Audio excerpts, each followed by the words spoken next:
इन दिनों आपने ऐसी कई खबरें पढ़ी या सुनी होंगी कि एक लिंक पर क्लिक करते ही खाली हुआ बैंक अकाउंट, या एक फ़ोन कॉल के जरिए ठग लिए गए करोड़ों रुपए, या फिर किसी संस्थान का सर्वर हुआ हैकर्स ने बदले में मांगी करोड़ों रुपए की फिरौती। जी हाँ, इसे ही साइबर अटैक कहा गया है और ऐसे ही अपराधों को साइबर क्राइम कहते हैं। नमस्कार, मनी कंट्रोल हिंदी देख रहे हैं आप, मैं शुभम। आज हम हैकिंग और साइबर अटैक से जुड़े मुद्दों पर ही बात करेंगे। पिछले दिनों एम्स दिल्ली की वेबसाइट को हैक कर लिया गया। हैकर्स ने 100 में से 5 सर्वर्स को हैक कर लिया। हालांकि इन सर्वर्स से डेटा रिट्राइव कर लिया गया है। ये बात हम आपको इसलिए बता रहे हैं क्योंकि इस पूरे मामले की जांच कर रहे एक वरिष्ठ अधिकारी ने बताया कि ऐसी आशंका है कि कुछ महीने पहले अस्पताल की वेबसाइट पर एक लिंक भेजा गया था और जिस पर क्लिक करने के बाद अस्पताल के सर्वर हैक कर लिए गए। साथ ही ये भी बताया गया कि एम्स के सिस्टम में कई ऐसी खामियां थी जिनका हैकर्स ने फायदा उठाया और आसानी से पूरी वेबसाइट को हैक कर लिया। एम्स जैसी संस्थाओं का पूरा डिजिटल सिस्टम सरकार की निगरानी में रहता है। नेशनल इंफॉर्मेटिक्स सेंटर यानी NIC, जो कि एक सरकारी विभाग है, इसके तहत ही सरकारी संस्थाओं की वेबसाइट ऑपरेट की जाती है। आज के इस तकनीकी दौर में जब इतनी बड़ी बड़ी सरकारी संस्थाओं की वेबसाइट या सर्वर सुरक्षित नहीं है, तो ऐसे में हम जैसे आम लोगों का डिजिटल अकाउंट या डेटा कितना सुरक्षित है, ये एक सोचने वाली बात है। इस तरह की घटनाएं अधिकतर इसलिए भी होती है क्योंकि साइबर ठगों ने लोगों के सिस्टम हैक करने या उनके अकाउंट से पैसे निकालने के बेहद ही आसान और काफ़ी क्रिएटिव तरीके खोज निकाले हैं। कई साइबर ठग फेक वेबसाइट का इस्तेमाल करते हैं। हालांकि कुछ एक बातों का अगर ध्यान रखा जाए तो इस तरह के साइबर अटैक से बचा भी जा सकता है। तो आज अपने इस वीडियो में हम आपको ऐसे ही साइबर अटैक से बचने के कुछ टिप्स देने जा रहे हैं। अब अगर आपके पास कभी कोई ऐसा मैसेज आता है कि इस लिंक पर क्लिक करके जीतिए लाखों करोड़ों का इनाम, या किसी स्पेशल स्कीम या ऑफर का फ़ायदा उठाने के लिए इस वेबसाइट पर विजिट कीजिए, तो इससे पहले आप 1 मिनट ठहरें और फिर इन कुछ तरीकों से ये जांच लें कि ये वेबसाइट फेक है या नहीं और इस पर जाना आपके लिए कितना सुरक्षित है। अब सबसे पहला काम आपको ये करना है कि आपके पास जो वो मैसेज आया है उसमें जो आपको लिंक दिया गया है या अगर किसी वेबसाइट का नाम दिया गया है, तो आप उस लिंक को या वेबसाइट के नाम को सबसे पहले किसी सर्च इंजन पर जाकर टाइप कीजिए। इस सर्च इंजन पर टाइप करने के बाद इसका जो भी रिजल्ट निकल कर आता है आप उसको रिव्यू कीजिए। ये देखिए, ये जानिए कि आखिर सर्च इंजन के पास इस वेबसाइट या इस लिंक को लेकर क्या कुछ जानकारी मौजूद है।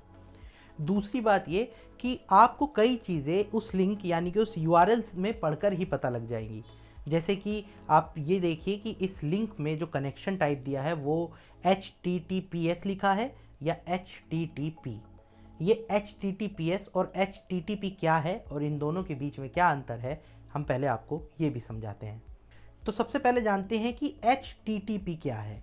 HTTP की फुल फॉर्म है हाइपर टेक्स्ट ट्रांसफ़र प्रोटोकॉल। ये एक तरह का नेटवर्क प्रोटोकॉल है जो वर्ल्ड वाइड वेब में यानी WWW में इस्तेमाल होता है। यहाँ प्रोटोकॉल से मतलब है बहुत सारे नियम से यानी सेट ऑफ रूल से, और इन नियमों के तहत ही वेब ब्राउज़र और सर्वर के बीच में डेटा या इन्फॉर्मेशन ट्रांसफ़र होती है। अब यहाँ सबसे गौर करने वाली बात यह है, HTTP कनेक्शन के ज़रिए ट्रांसफ़र किया डेटा सुरक्षित नहीं होता है और इसे आसानी से हैक किया जा सकता है।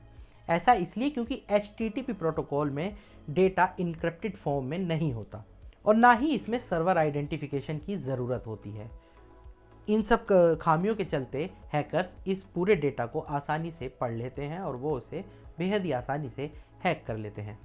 अब बात करते हैं HTTPS की। तो HTTPS की फुल फॉर्म है hyper text transfer protocol secured.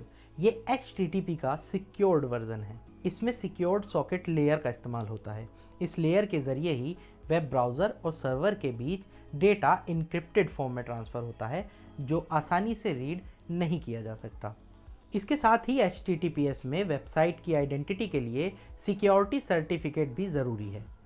तो अब आप ये समझ लीजिए कि अगर आपके पास कोई लिंक या URL आता है तो आप सबसे पहले ये चेक करें कि उसके शुरुआत में HTTPS लिखा है या HTTP। अगर उस पर HTTP है तो आप समझ जाइए कि उस लिंक पर जाने से आपका डेटा सुरक्षित नहीं है। अब बढ़ते हैं आगे। इसके साथ ही आप वेबसाइट सर्टिफिकेशन और ट्रस्ट सील भी चेक करें। इसके लिए SSL सर्टिफिकेशन को चेक करें और आमतौर पर ये trust seal home page, login page या चेकआउट पेज पर लगाई जाती है। वहीं अगर आपने गलती से उस लिंक पर या उस वेबसाइट पर क्लिक कर दिया है तो सबसे पहला काम आपको ये करना है कि आप ये देखिए कि उस पेज पर या उस वेबसाइट पर कितने ऐड दिखाए जा रहे हैं, कितने विज्ञापन दिखाए जा रहे हैं और किस तरह के ये विज्ञापन हैं। ऐसा इसलिए क्योंकि एक नॉर्मल और सही वेबसाइट पर बड़ी संख्या में विज्ञापन नहीं चलते हैं, ना ही ऐसी वेबसाइट पर कोई आक्रामक विज्ञापन होता है। तो अगर आपको किसी भी वेबसाइट पर बहुत सारे विज्ञापन दिखें या ये आक्रामक ऐड हों थोड़े से, तो आप तुरंत उस वेबसाइट को बंद कर दें और ध्यान रहे कि आप गलती से भी उन एडवर्टाइजमेंट पर या उस विज्ञापन पर क्लिक ना करें, क्योंकि उसके बाद होगा ये कि आप क्लिक करने के बाद इस वेबसाइट से एक दूसरी फेक वेबसाइट पर पहुंच जाएंगे और जिसमें हो सकता है काफ़ी ज़्यादा वायरस, और जो आपके फ़ोन या लैपटॉप में भी आ सकता है। इन सब के अलावा सही और गलत की पहचान उस वेबसाइट पर लिखे कंटेंट से भी की जा सकती है। अगर किसी वेबसाइट पर खराब अंग्रेजी या खूब सारी गलत स्पेलिंग लिखी है तो समझ जाइए कि इस पर कुछ गड़बड़ है। आमतौर पर खराब भाषा, व्याकरण या लिखने के गलत तरीकों से भी वेबसाइट पर सवाल उठते हैं। तो आज की हमारी इस टेक टिप्स के वीडियो में इतना ही। बाकी तमाम खबरों के लिए जुड़े रहिए मनी कंट्रोल हिंदी के साथ। आप हमारे यूट्यूब पेज को सब्सक्राइब कीजिए, फेसबुक पर हमारे पेज को लाइक कीजिए, ट्विटर और इंस्टाग्राम पर भी हमें फॉलो कीजिए। बाकी तमाम खबरों के लिए जुड़े रहिए मनी कंट्रोल हिंदी के साथ। धन्यवाद।